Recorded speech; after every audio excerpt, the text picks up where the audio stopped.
아멘. 네, 오늘은 2025년 새해 첫 주일입니다. 그래서 오늘 우리가 이렇게 신년 주일 감사 예배로 드리면서 오늘은 본문의 말씀을 가지고 믿음으로 하나님의 약속을 붙들라라고 하는 제목으로 오늘 말씀을 나누고자 합니다. 오늘 말씀 나누기 전에 우리 인사합니다. 앞뒤 좌우. 오늘 첫 주인데 다들 감기 몸살이 걸렸어요. 다들 감기 몸살이 걸려갖고 오늘 많이 나오지 못하셨는데 오늘 그래도 우리 앞뒤 또 좌우 바라보시면서 한번 축복합니다. 믿음으로 하나님의 약속을 붙들고 삽시다. 아멘. 여러분 올 한해 믿음으로 하나님의 약속 붙잡고요. 승리하시기를 오늘 시간 주를 축원합니다. 여러분 2025년 새해에도요. 우리는 예상치 못한 많은 일들을 만나게 될 거예요. 그 가운데는 정말 기쁘고 행복한 일도 있겠지만 정말 힘들고 감당하기 버거운 그런 일들도 있을 것입니다. 그러나 우리가 어떤 일을 만나든지 여러분 매사에 모든 일을 여러분 믿음의 눈으로 바라보시기를 오늘 시간 주로 축원합니다. 여러분 육신의 눈이 좋으면요. 좋은 시력을 가질 수가 있어요. 그래서 여러분 독수리는 시력이 10.0이라고 이야기합니다. 근데 여러분 10.0이라고 하는 시력이 우리로서는 이게 잘 감을 잡을 수가 없어요. 우리는 시력이 좋아봤자 2.0이잖아요. 그러니까 10.0이라는 그 시력이 도대체 어느 정도 시력인가? 근데 이 독수리가 높은 그 창공을 날다가 이 땅에 뭐 토끼라든지 쥐라든지 이런 것들이 이렇게 뛰어다니는 걸 보면 캐치하면 순식간에 내려와서 그걸 낚아채 올라갑니다. 여러분 만약에 우리가 독수리가 하늘에 떠 있는 그 위치에서 우리가 이 땅을 내려다본다면 그게 보일까요? 토끼, 쥐 다니는 게 이게 보일까요? 점으로도 보이지 않을 거예요. 그런데 그것을 캐치하고 낚아채 올라갈 수 있는 시력, 그게 10.0이라고 하던 그런 시력이죠. 근데 제가 어느 책에 보니까 사람들 가운데도 이 독수리와 맞먹는 비슷한 시력을 가진 사람들이 있답니다. 여러분 그들은 모겐족으로 태국의 수린군도라고 하는 그 섬에 사는 종족들이에요. 근데 그들은 대부분 5.0에서 9.0의 시력을 가지고 있습니다. 근데 그들이 그렇게 좋은 시력을 가질 수 있었던 것은 끝없이 펼쳐진 넓은 들판이 끝없이 펼쳐진 그런 자연 환경 속에서 그들이 생활하며 하루에 2시간씩 하늘에 떠 있는 구름을 쳐다본다고 그래요. 그래서 여러분 우리 늘 가까이 있는 것만 보잖아요. 이 눈이 나빠져요. 늘 가까이 있는 것만 보면 눈이 나빠져. 그래서 여러분 간혹 이렇게 이렇게 돌아다니게 되면 멀리 보시기 바랍니다. 멀리 이렇게 먼 지역을 응시하고 보는 게 우리 그 시력 건강에 상당히 좋아요. 어쨌거나 2.0밖에 되지 않는 우리의 이 시력을 가진 우리로서는 참 부러울 것밖에 없습니다. 여러분 그런데 이런 육신의 시력보다 더 중요한 게 있어요. 그것은 뭐냐면 보이지 않는 세계를 볼 수 있는 영적 시력인 것입니다. 여러분 앞을 보지 못하고 듣지 못하고 말을 하지 못했던 삼중고를 겪었던 헬런 켈러에게 오늘 한 기자가 그렇게 물었어요. 이 세상에 맹인으로 태어나는 것보다 더 불행한 일이 무엇입니까? 그래서 헬런 켈러가 말하기를 그것은 시력은 있으되 비전이 없는 사람입니다. 이렇게 얘기했어요. 여러분 그렇습니다. 미래를 내다보고 꿈을 꿀 수 없는 사람, 불행한 사람이죠. 근데 여러분 헬런 켈러가 말한 이 비전을 우리가 믿음의 언어로 바꾸자면 뭐라고 얘기할 수 있냐면 영적 시력이다. 이렇게 이야기할 수가 있습니다. 여러분 그렇습니다. 우리에게는 보이지 않는 세계를 볼 수 있는 영적 시력이 필요해요. 다시 말해서 믿음의 눈이 필요합니다. 여러분 오늘 본문의 말씀은 매사를 믿음의 눈으로 바라보고 믿음의 선택을 하며 살아가는 것이 얼마나 중요한가 하는 것을 오늘 아브라함의 삶을 통해서 오늘 우리에게 보여주고 있습니다. 여러분 매사를 우리가 믿음의 눈으로 바라보고 믿음의 선택을 하며 살아가는 것은 대단히 중요해요. 왜냐하면 하나님은 항상 그런 믿음의 사람과 함께하기 때문에 그렇습니다. 그런 믿음의 사람과 동행하기 때문에 그렇습니다. 여러분 그러므로 항상 매사, 범사에 모든 일에 여러분 믿음의 눈으로 바라보고 믿음의 선택을 하며 살아갈 수 있기를 오늘 시간 주를 축원합니다. 자, 여러분 오늘 본문 말씀 가운데 보니까 오늘 본문의 말씀이 이렇게 시작을 합니다. 창세기 13장 14절 상반절에 보니까 이렇게 시작을 합니다. 롯이 아브라함을 떠난 후에 여호와께서 아브라함에게 이르시되, 자, 하나님께서 아브라함을 찾아오셔서 그를 위로하시고 그에게 하나님의 약속을 주신 그 시점이 롯이 아브라함을 떠난 이후였다라는 거예요. 하나님께서 그를 찾아서 위로하고 그에게 약속을 주었다라고 하는 것은 바로 그 시간이, 그 시점이 오늘 아브라함에게 있어서는 너무나도 힘들고 어려웠던 그런 시간임을 이야기하는 거예요. 어느 때보다도 위로가 필요했던 그런 시간임을 이야기하는 것입니다.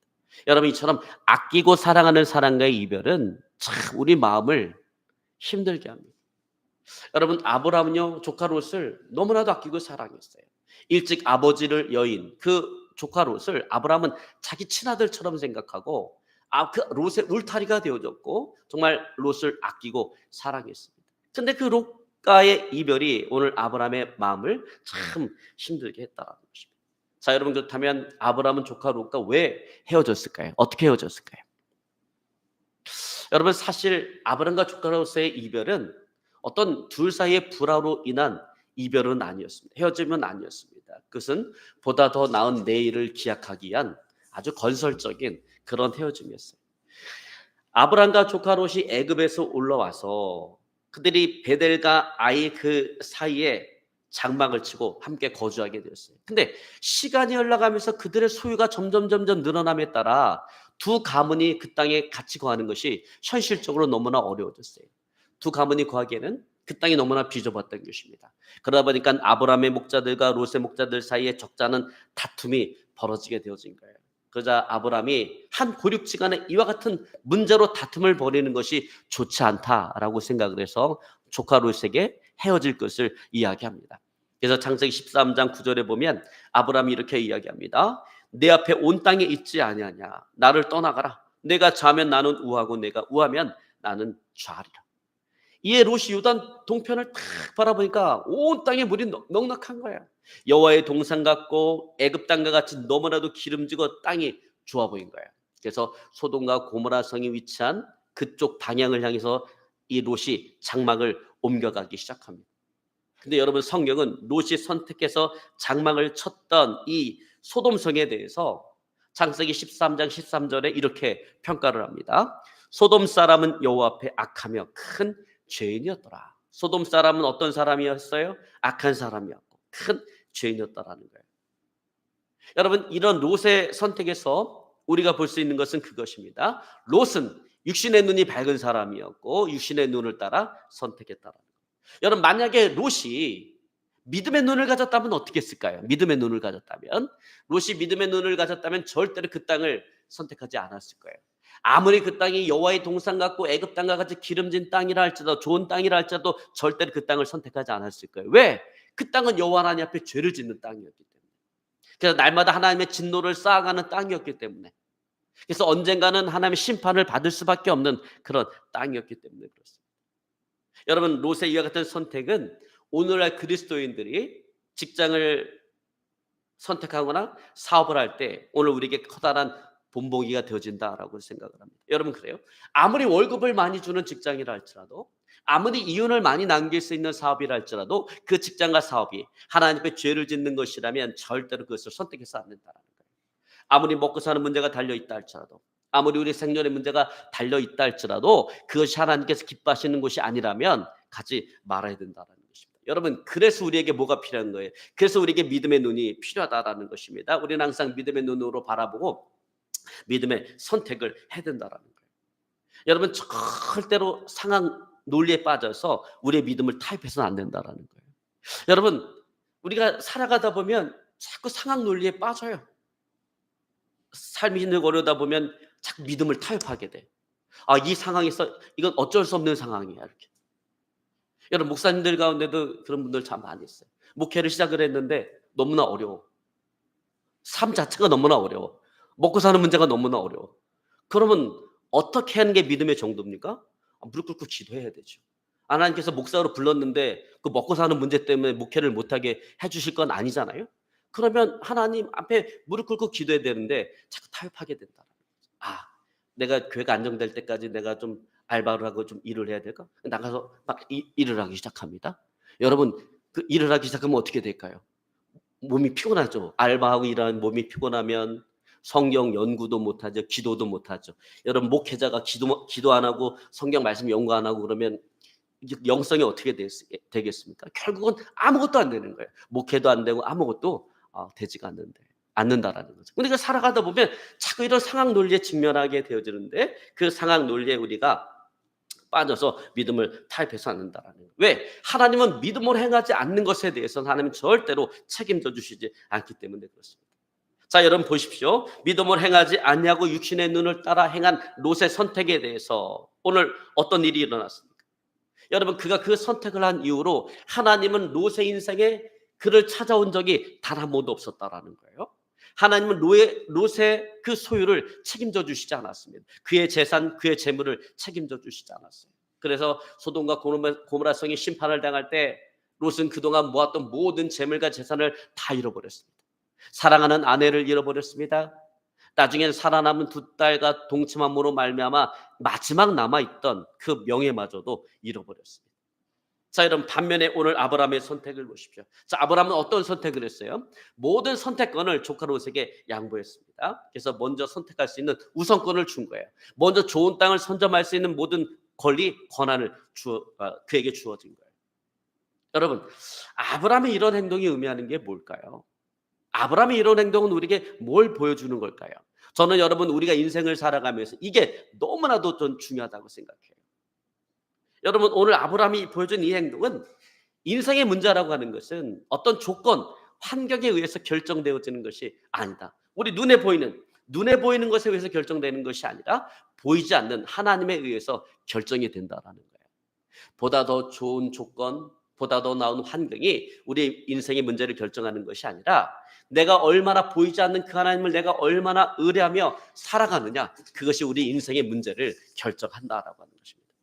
여러분, 왜냐하면 하나님은 아무리 여호와의 동산 같고 애굽 땅과 같이 기름지고 좋은 땅이라 할지라도 그 땅을 하루아침에 잿더미로 만드실 수 있는 분이시기 때문에 그래요. 또 반면에 하나님은 아무리 광야 같은 땅, 길도 없는 광야 같은 땅이라 할지라도 그 광야에 길을 내시고 물이 없는 사막이라 할지라도 그 사막에 생명의 강수가 흐르게 하실 수 있는 분이시기 때문에 그렇습니다. 여러분, 그러므로 중요한 것은 조건이나 환경이 아니에요. 지금 내가 처해 있는 조건, 내가 처해 있는 그 환경이 중요한 것이 아니라 정말 내 인생 가운데 하나님께서 동행하시느냐, 이게 너무나 중요하다라고 하는 것입니다. 여러분, 올 새해 정말 하나님께서 동행하시는 그런 한 해가 되어질 수 있기를 주로 축원합니다. 여러분, 정말 여러분의 인생길에 하나님께서 동행하십니까? 여러분, 정말로 여러분의 인생길에 하나님께서 동행하기를 원하십니까? 여러분, 그렇다면 믿음으로 행하시기를 여러분 주로 축원합니다. 여러분, 오늘 아브라함처럼 매사를 믿음의 눈으로 바라보고 믿음의 선택을 하며 살아가시기를 오늘 주로 축원합니다. 여러분, 물론 이게 쉽지가 않아요. 말처럼 우리가 이렇게 쉽지는 않습니다. 왜냐하면 우리가 믿음의 눈으로 바라보고 믿음의 선택을 할 때 현실적으로는 손해를 보는 것 같기 때문에 그래요. 그래서 이게 참 어렵습니다. 자, 여러분, 오늘 선택권을 조카 롯에게 양보한 아브라함의 현실적인 손해를 한번 생각해 보세요. 여러분, 사실 아브라함이 본토 친척 아비 집을 떠나 가나안 땅에 들어왔을 때 그 가나안 땅은 임자 없는 땅이 아니었어요. 서부 개척 시대, 미국 서부 개척 시대 때문에 먼저 가서 그냥 말뚝박으면 다 자기 땅이 되는 그런 시대가 아니었다라는 거예요. 이미 가나안 땅에 들어가 보니까 가나안 7 족속이 좋은 땅은 이미 다 선점하고 난 이후였어요. 그 이후에 아브라함이 가나안 땅에 들어가게 되어진 것입니다. 그래서 아브라함은요, 항상 그들을 피해서, 이 가나안 족속을 피해서 척박한 땅에 그는 거할 수밖에 없었던 거예요. 그래서 아브라함과 롯이 애굽에서 나왔을 때도 보면 베델에 거하지 아니하고 아이에 거하지 아니하고 어디 거했다고 이야기합니까? 베델과 아이 그 사이에 그들이 거했다라는 거예요. 혹여라도 그들이 그 가나안에 있는 그 성읍에 들어가서 거할라 치면 그들은 이방인처럼 나그네처럼 조용히 지내야만 했다라는 거예요. 권리 행사를 할 수가 없어요. 목소리를 높일 수가 없습니다. 자, 여러분, 이렇게 선택의 폭이 너무나 좁아요. 선택의 폭이 이렇게 좁은 상황에서 정착할 곳을 선정할 수 있는 선택권을 먼저 준다? 먼저 양보한다? 너무나 이거 어려운 일입니다. 쉽지 않은 일입니다. 왜냐하면 자기 혼자만의 문제가 아니기 때문에 그래요. 이게 아브라함 개인의 문제가 아니기 때문에 그래요. 여러분 우리가 알다시피 아브라함은 족장이에요.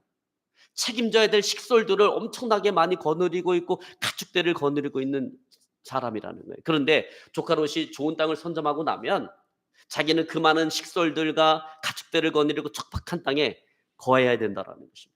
여러분 그러므로 그들의 생명과 안전을 책임져야 되는 아브라함의 입장에서 선택권을 조카 롯에게 먼저 양보한다라고 하는 것은 이건 인생의 엄청난 모험이고 현실적으로 손해가 이만저만한 일이 아니었다라는 거예요. 여러분 그래서 우리가 인생을 살아가면서 매사를 믿음의 눈으로 바라보고 믿음의 선택을 한다라고 하는 것이 그래서 너무나 어렵습니다. 여러분 그러나 중요한 것은 그 선택이 어렵지만 그럼에도 불구하고 하나님은 반드시 그 믿음의 선택을 한 그 사람의 그 선택을 하나님께서 책임져 주신다라고 하는 것입니다. 여러분 오늘 아브라함을 보십시오. 아브라함도 이러한 믿음의 선택을 하고 난 이후에 현실이 깝깝했어요. 왜냐하면 여러분 믿음의 선택을 했다 그래서 그 다음날 어떤 보상이 주어지는 게 아니에요. 내가 오늘 믿음의 선택을 해서 다음날 믿음의 선택을 하니까 다음날 막 환경이 바뀌고 뭐가 확 바뀌는 게 아니에요. 여러분 현실은 어디까지나 현실일 뿐인 것입니다. 여러분 그러므로 많은 무리를 책임져야 될 이 지도자로서 아브라함은 정말로 힘들고 외로웠을 것입니다. 누군가로부터 위로를 받고 싶었을 거예요. 여러분 사실 인간적으로 볼 때 너무나 바보 같은 선택을 한 거잖아요. 여러분 인간적으로 보면 이런 선택을 하는 게 바보 아니에요? 아니 선택권을 먼저 양보해 준다라는 거 이 선택 자체가 바보 같은 선택이잖아요. 인간적으로 봤을 때. 인간적으로 볼 때 이런 바보 같은 선택을 한 자신에게 그래도 잘했다라고 하는 그런 위로의 말을 듣고 싶었을 것입니다. 여러분 이러한 순간에 아마 우리가 받을 수 있는 최고의 위로는 하나님의 위로일 거예요. 그래서 기다렸다는 듯이 잠시 후에 하나님은 매사를 믿음의 눈으로 바라고 믿음의 선택을 한 아브라함을 찾아오셔서 아브라함을 위로하십니다. 그리고 그 선택에 대한 보상으로 오늘 하나님께서는 그에게 약속을 주십니다. 자, 여러분 한번 같이 봅니다. 창세기 13장 14절로 15절 우리 같이 읽습니다. 롯이 아브라함을 떠난 후에 여호와께서 아브라함에게 이르시되 너는 눈을 들어 너 있는 곳에서 북쪽과 남쪽 그리고 동쪽과 서쪽을 바라보라. 보이는 땅을 내가 너와 네 자손에게 주리니 영원히 이르리라. 자, 하나님께서 아브라함에게 너는 눈을 들어 너 있는 곳에서 동서남북을 바라보라 이렇게 말씀하십니다. 자, 그러면 지금 아브라함이 서 있는 곳은 어떤 곳이에요? 아브라함이 서 있는 그의 삶의 자리는 어떤 삶의 자리입니까? 좋지 않은 삶의 자리예요. 조건 환경이 너무 좋지 않아요? 자기 이름으로 된 땅 한 평이 없는 아주 척박한 삶의 자리예요. 미래에 대한 소망과 희망이 어떤 비전이 전혀 보이지 않는 절망적인 그런 삶의 자리예요. 근데 오늘 하나님께서는 그와 같은 삶의 자리에서 눈을 들어 동서남북을 바라보라라고 이야기합니다. 그리고 보이는 그 모든 땅을 내가 너와 네 자손에게 주리라라고 약속하십니다. 여러분 이게 얼마나 큰 위로고 축복입니까? 여러분 이것이 바로 하나님을 의지하며 믿음의 선택을 하며 살아가는 사람에게 주시는 하나님의 위로요 축복이요 약속인 것입니다. 자, 여러분 그런 의미에서 여러분이 서 있는 삶의 자리는 어떻습니까? 여러분 좋은가요? 내가 서 있는 지금 이 삶의 자리가 좋은가요? 희망적인가요? 막 소망이 넘치나요? 내 삶의 자리가? 여러분 어쩌면 오늘 아브라함처럼 소망도 없고 비전도 없어 보이는 정말로 척박하고 절망적인 그런 삶의 자리일 수도 있습니다. 여러분 그렇다면 이제 그 자리에서 우리가 해야 될 일이 있습니다. 우리가 해야 될 일은 뭐냐면 우리를 향한 장래 계획을 갖고 계신 그 하나님을 우리가 바라보는 것입니다. 그리고 그 하나님의 약속을 우리가 붙드는 것입니다. 붙잡는 것입니다. 여러분 무능하고 보잘것없는 자기 자신만을 바라보면 우리는 절망할 수밖에 없어요. 소망이 없는 환경만을 바라보면 우리는 낙심할 수밖에 없어요. 여러분 그러다 보면 어떻게 됩니까? 내 안에 갇혀버려요. 나라고 하는 이 감옥 안에 갇혀갖고 모든 관계를 단절하고 지옥과 같은 삶을 살아가게 되어집니다.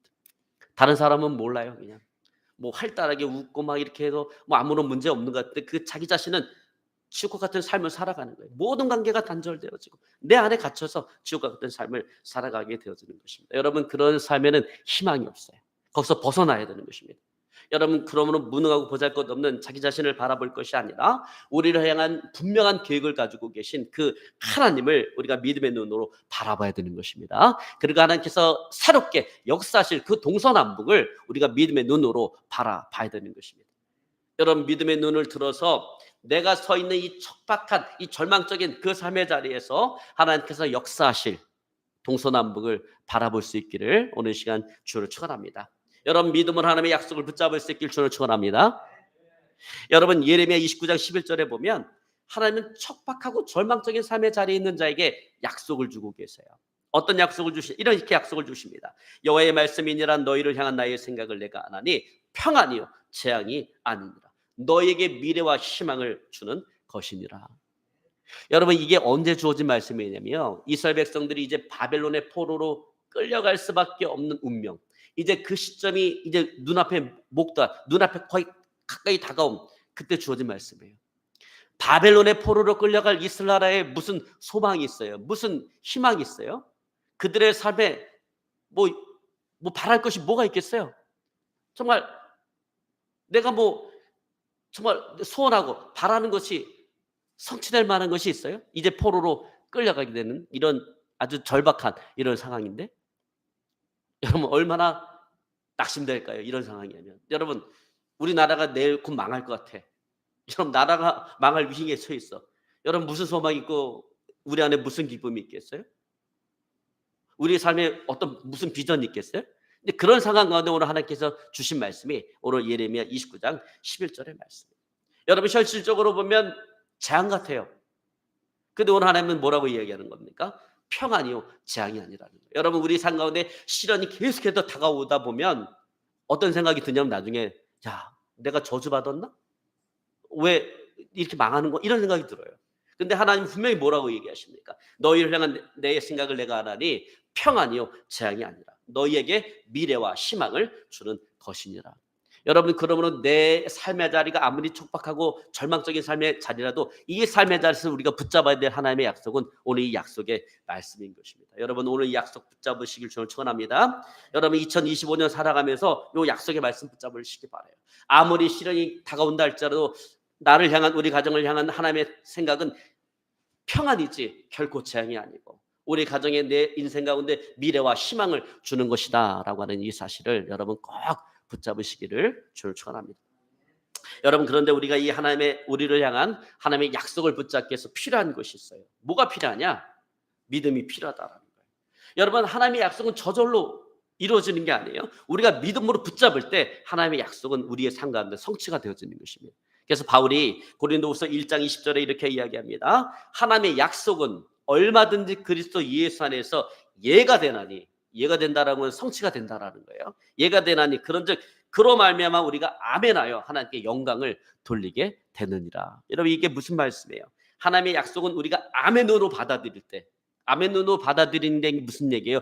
믿음으로 받아들일 때 그 약속은 반드시 성취됨으로 말미암아 하나님께 영광을 돌리게 된다라고 하는 것입니다. 여러분 이스라엘 백성들 한번 생각해 보세요. 하나님께서 이스라엘 백성들을 애굽의 압제로 해방시키실 때 그에게 가나안 땅을 약속으로 주셨어요. 가나안 땅을 주리라 약속하셨어요. 근데 여러분 약속은 어디까지나 약속일 뿐이에요. 약속은 성취돼야 내 것이 되는 거지 성취되지 않으면 약속은 그저 약속일 뿐이에요. 자 그런데 이 하나님의 약속이 성취되기까지 무엇이 필요합니까? 믿음이 필요했다라는 거예요. 근데 안타깝게도 이스라엘 백성들에게는 믿음이 없었어요. 광야를 지나가면서 하나님께서 그들에게 주신 그 약속에 대한 믿음이 없기 때문에 그들은 원망불평하다가 가나안 그 광야에서 다 그들은 죽고 마른 것입니다. 여러분 출애굽 1세대 가운데 가나안 땅에 들어간 사람은 여호수아와 갈렙밖에 없어요. 여호수아와 갈렙을 제외하고 모두가 다 가나안 땅에 들어가지를 못했습니다. 여러분 그렇습니다. 오늘 여호수아와 갈렙은 믿음이 있어 약속을 성취로 받았고 출애굽 1세대들은 믿음이 없어 약속을 성취로 받지 못하고 오늘 광야에서 멸망한 것입니다. 여러분 그렇습니다. 우리가 범사를 믿음의 눈으로 바라보고 믿음의 선택을 하며 살아간다라고 하는 것은 오늘 이렇게 중요한 것입니다. 여러분 오늘 아브라함을 보세요. 여러분 이 하나님의 약속에 대해서 아브라함은 어떤 모습을 보이고 있습니까? 자 여러분 18절에 보니까 이렇게 얘기합니다. 이 아브라함이 장막을 옮겨 헤브론에 있는 마므레 상슬의 수풀에 이르러 거주하며 거기서 여호와를 위하여 제단을 쌓았더라. 자 아브라함은 이 하나님의 약속을 믿음으로 붙잡았어요. 여러분 사실 그의 삶의 현실 속에서 여러분 지금 아브라함의 삶의 현실이 이게 좋은 게 아니잖아요. 아까도 이야기했다시피 척박한 삶의 환경이잖아요. 미래에 대한 또 소망과 비전을 꿈꿀 수 없는 절망적인 삶의 자리잖아요. 근데 이런 현실 속에서 이 엄청난 하나님의 약속은 바라보기 너무나 어려운 약속일 수도 있어요. 여러분 약속이 적당해야지 이걸 내가 받지. 여러분 우리도 너무 약속이 크면 뭐라고 얘기합니까? 허풍하냐? 이렇게 얘기하지 않습니까? 근데 아브라함이 처한 삶의 현실 속에서 이 하나님의 약속은 너무나도 어마어마한 하나님의 약속이었다라는 거예요. 그래서 바라보기 어려운 약속처럼 보일 수 있습니다. 성취되기 어려운 그런 약속처럼 보일 수 있습니다. 그러나 그럼에도 불구하고 오늘 아브라함은 그 하나님의 약속을 믿음으로 붙잡았다라고 하는 거예요. 여러분 그래서 그가 보인 헌신은 헤브론으로 장막을 옮겨서 그것에서 여호와를 위하여 제단을 쌓았다. 제단을 쌓았다라는 것은 하나님을 예배했다라는 거예요. 약속을 내가 믿음으로 붙잡았기 때문에 그곳에 옮겨서 하나님께 오늘 아브라함이 예배했다라는 것입니다. 이제 말씀을 정리하기 원합니다. 여러분 2025년 새해 믿음으로 하나님의 약속을 붙들라라고 하는 제목으로 오늘 제가 말씀을 증거했습니다. 여러분 성경에는요 우리를 향한 수많은 하나님의 약속이 있어요. 근데 여러분 그 약속은 우리에게 문제가 있기 때문에 하나님께서 주신 거예요. 그리고 그 약속을 받은 사람들은 족장들이에요. 근데 그건 그들만의 약속이 아니라 그들은 우리를 대신해서 그 약속을 받은 것입니다. 여러분 그러므로 성경에 있는 그 수많은 하나님의 약속은 그들만의 약속이 아니라 오늘 이 시대를 살아가는 저와 여러분 우리에게 주어진 오늘 약속인 것입니다. 여러분 중요한 것은 우리가 그 약속을 믿음으로 붙잡지 않는 이상 약속은 그냥 약속일 뿐이라는 거예요. 그러나 우리가 그것을 믿음으로 붙잡을 때 그 약속은 반드시 우리의 삶 가운데 성취가 되게 되어 있습니다. 여러분 신년 약속의 말씀을 뽑았습니다. 여러분 그렇다면 믿음의 눈으로 바라보시고 그 약속을 믿음으로 붙잡으시기 주를 축원합니다. 또 개인적으로 내가 정말 붙들고 싶은 하나님의 약속이 있다면 그 약속을 믿음의 눈으로 바라보시고 여러분 믿음으로 붙잡으시기를 주를 축원합니다. 여러분 우리가 믿음으로 하나님의 약속을 붙잡아 정말 올 한 해 하나님의 약속이 이루어지고 성취되어짐을 체험하고 누리는 그런 복된 한 해가 되어질 수 있기를 오늘 시간 주를 축원합니다. 오늘 말씀 붙잡고 간절히 기도합니다. 하나님